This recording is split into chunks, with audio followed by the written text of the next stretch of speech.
Welcome to Haunted Hangover's 100 Obscure Horror Films I've Never Seen. I'm Louie. I'm back with film 13, Unlucky 13, I should say. And I'm taking a little break from the Coffin Joe films. I covered 4 of his movies. Needed a little buffer in between jumping back into his filmography in that box set. So if you didn't check out those episodes, those were the previous 2 in this challenge. But I am entering, or re-entering, I should say, the world of shot-on-video horror films with the 1988 film 555. We got 4 dead, mutilated bodies. We got 2 young girls who were tortured to death, and then the sicko bastard fucked them, and we got nothing! So I'm going to be honest. This is a film I have never seen in full, but I have seen several clips over the years. As a horror fan, you know, these shot-on-video movies are kind of infamous, and a lot of people share images from them. When you look at this cover, you see the severed, decapitated head. There's no missing it.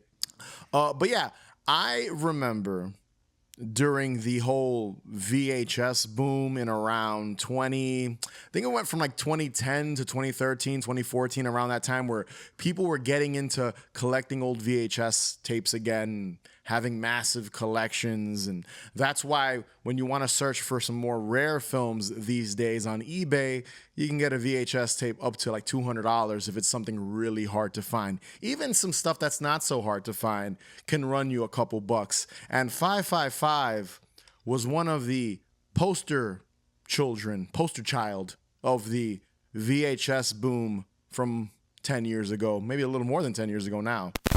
Editor Louie here. I just wanted to chime in and mention that I watched this on a 2022 Massacre video release.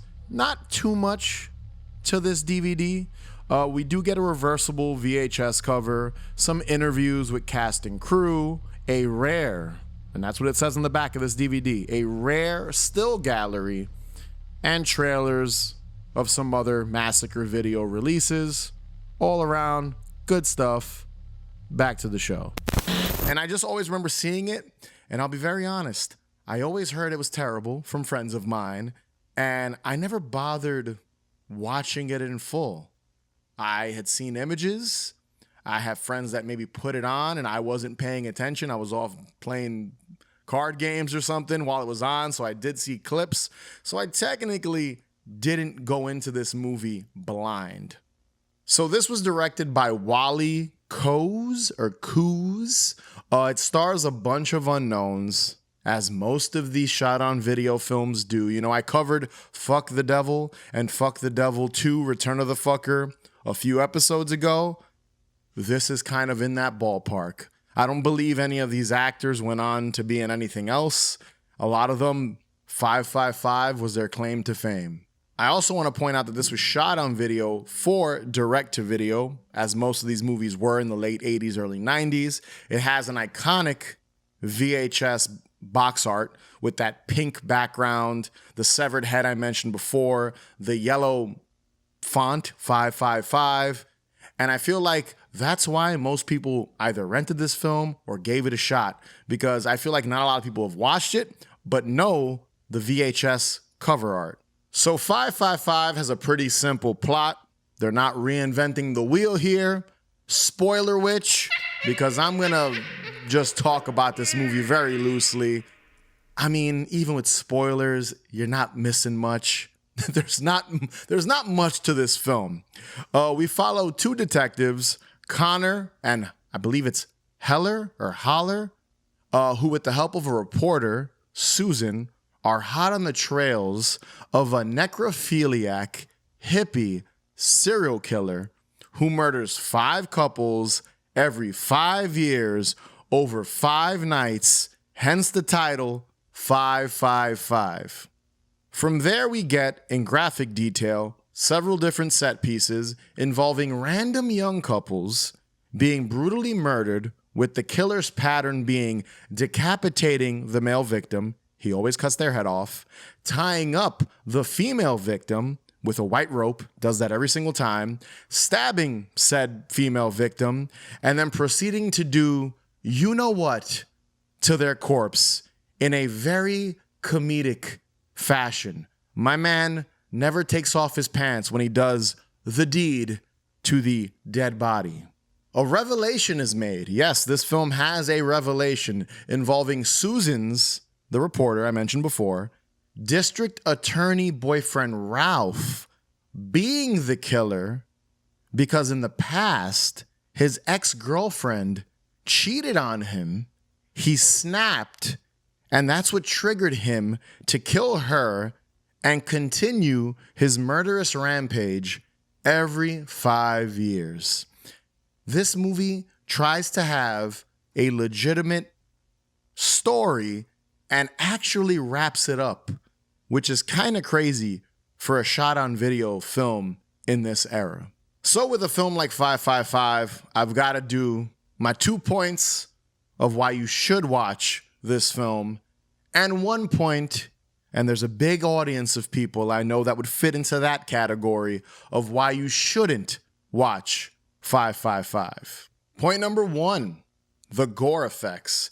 Now I'm going to be honest, I've mentioned that severed head on the cover several times for good reason, because that scene is executed perfectly. You can tell they actually sculpted the actor's head. They took their time. It's very detailed. You see the killer actually cut it off, like the head is removed. You see him grab it. He's holding it up.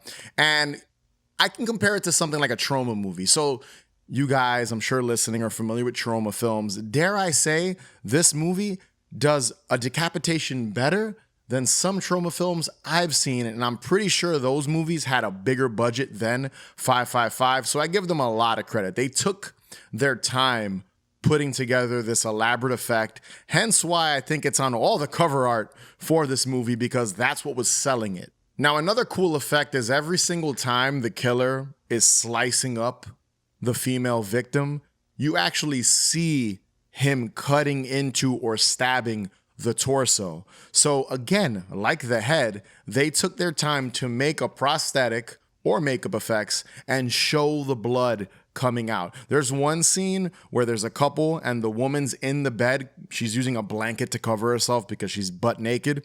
And you see the killer stab what I'm assuming is maybe like a foam piece or something like that. You see him stabbing it. Blood's coming out. There's a throat slit. All these wounds are precise, and you can tell they probably had to make sure it was light bright and that the camera was set, ready to go, because that was the main event of this movie. That's why people were watching it. I also want to mention and point it out in this point about the blood effects that there are a lot, at least 3 or 4 occasions where we get blood on boobs shots, the money shot. So the director knew what kind of movie he was making. He was very self-aware that that's what people wanted to see, boobs and blood.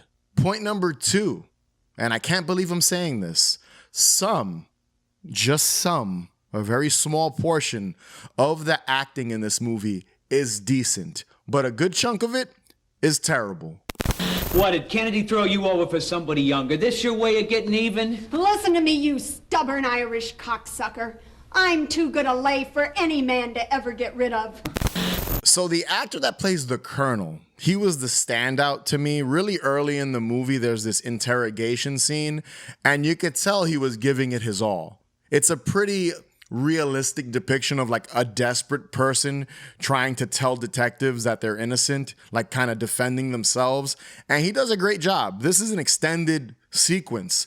But what's funny about the Colonel character is as the movie goes on, his performance gets a little more corny, like just cornier and cornier and over the top, which is kind of funny. It's almost like, and I wonder if this is what happened during the production, was they shot this interrogation scene early, and then I guess he realized what kind of movie he was a part of, because it just feels that way. It feels like as the movie goes on, as they continued shooting it, it just progressively gets worse and worse and worse. But he's still pretty good. And he's a highlight to me in the movie as far as the acting goes.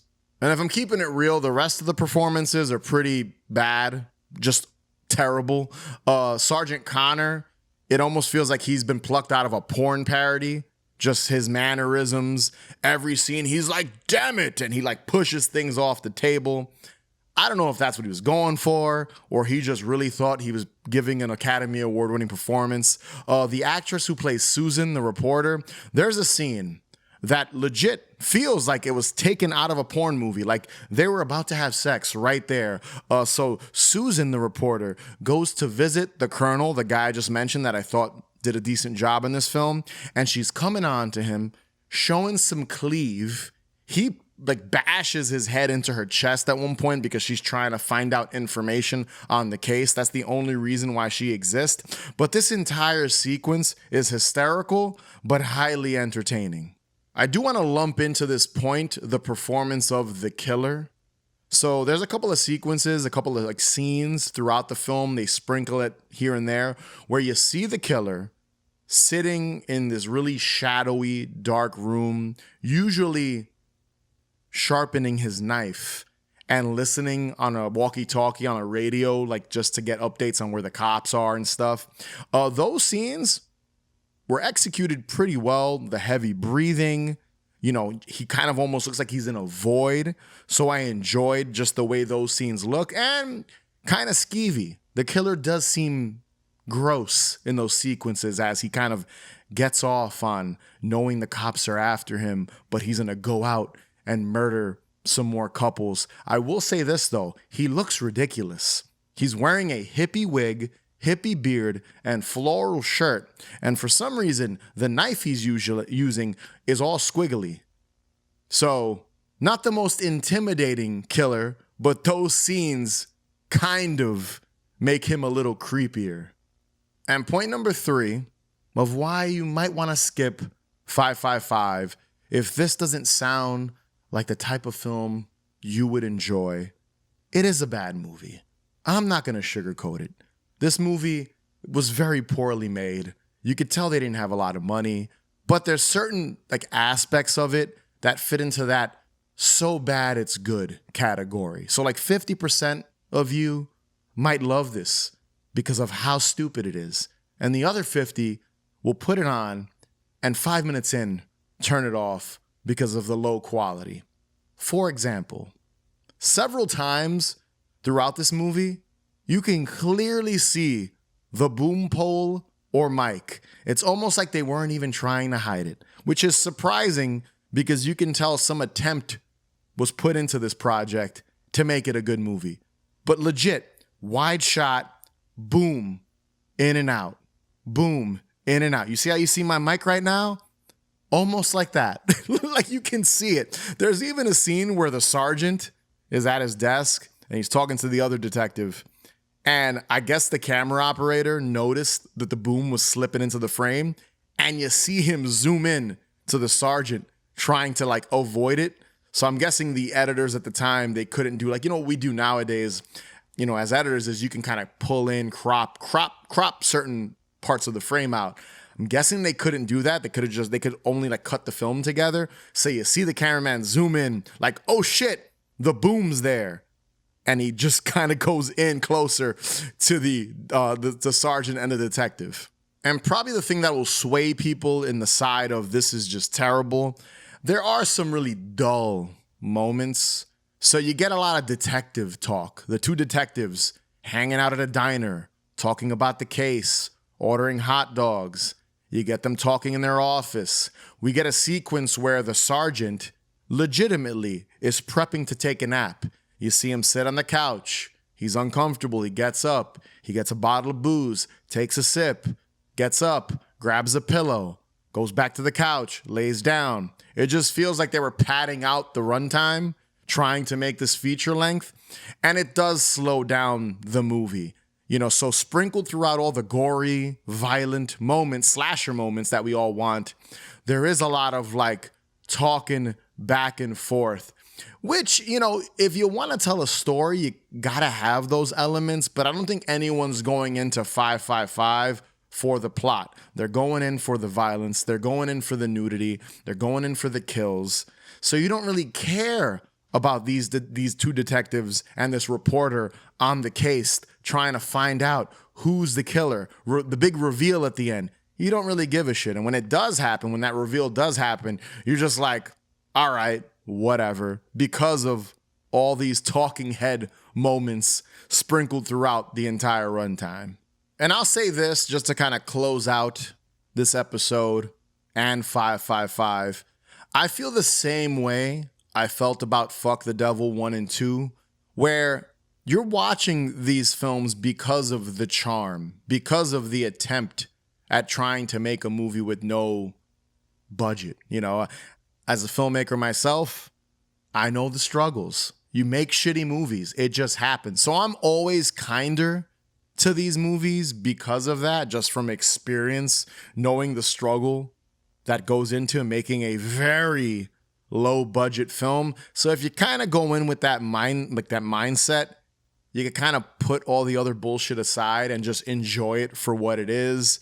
So if you hate shot on video movies, like let's say you went and tried to watch Fuck the Devil and Fuck the Devil 2, if you watched that episode I did previously, and you were just like, this is dumb, or other movies like it, like Sledgehammer, Video Violence, though, if those movies are just not your steez and you hate them, you're going to hate 555. But if you can put all that aside, take it for what it is, you might have a good time.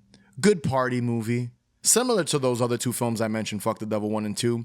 You could throw this on in the background of a Halloween party, like a birthday party with adults. You can't have children there because this movie does have a lot of nudity and violence.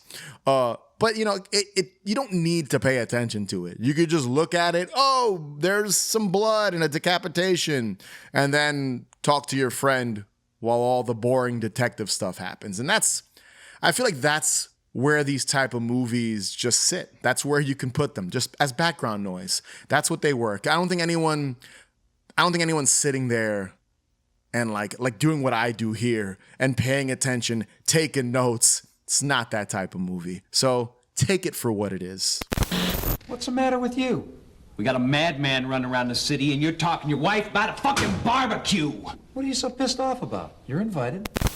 So that was film 13555. Be sure to subscribe. Follow us on Instagram, Twitter, TikTok, Facebook, all that good stuff at Haunted Hangover. Head over to hauntedhangover.com where you can find links to everything, including the Patreon page where you can gain access to bonus content, help support the show, rate and review us. It'd be greatly appreciated.